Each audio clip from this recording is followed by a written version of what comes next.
Prendo un libro storico dove c'è scritto, ecco, la punizione di una prostituta che viene uccisa, suddivisa nelle 12 tribù di Israele, nelle 12 tribù di Israele, quindi divisa in 12 parti e bruciata.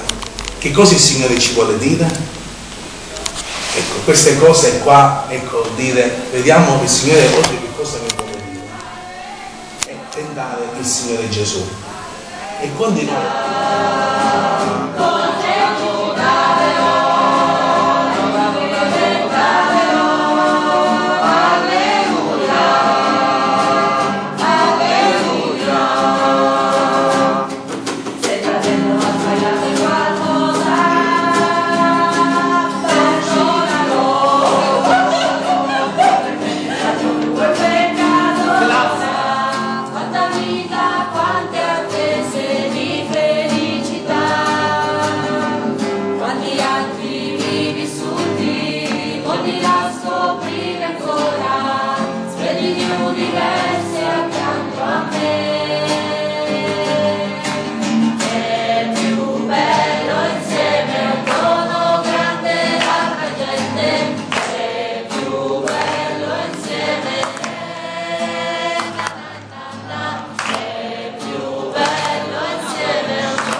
La capogruppo del Capo Scout sul proposto del Comitato nazionale della formazione CAPI per la giovane comunità nazionale del 10 gennaio 2015, accogliendo la richiesta della comunità CAPI, hanno nominato Capo Martino Mastroianni. La comunicazione inviata al Capigruppo perfetta l'associazione attraverso la comunità CAPI che ha finito il mandato di capo. La nomina riconosce e affida la responsabilità educativa di capo e impegna a chi riceve a vivere il suo servizio anche con la presenza ai livelli formativi e assembleari proposti ai vari livelli. Vi invitiamo a questo noi, pertanto, a sostenere il nuovo capo nel suo servizio, da viversi con intenzionalità e nella partecipazione all'attività dell'associazione.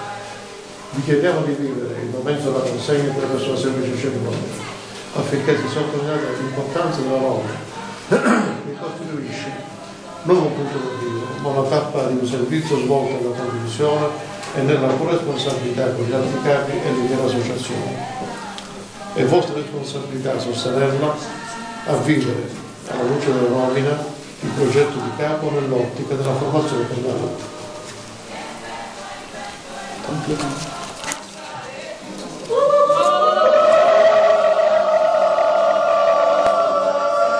Questo è il brevetto. Non ha capito cosa la punta. Non c'è, vedi la cavata.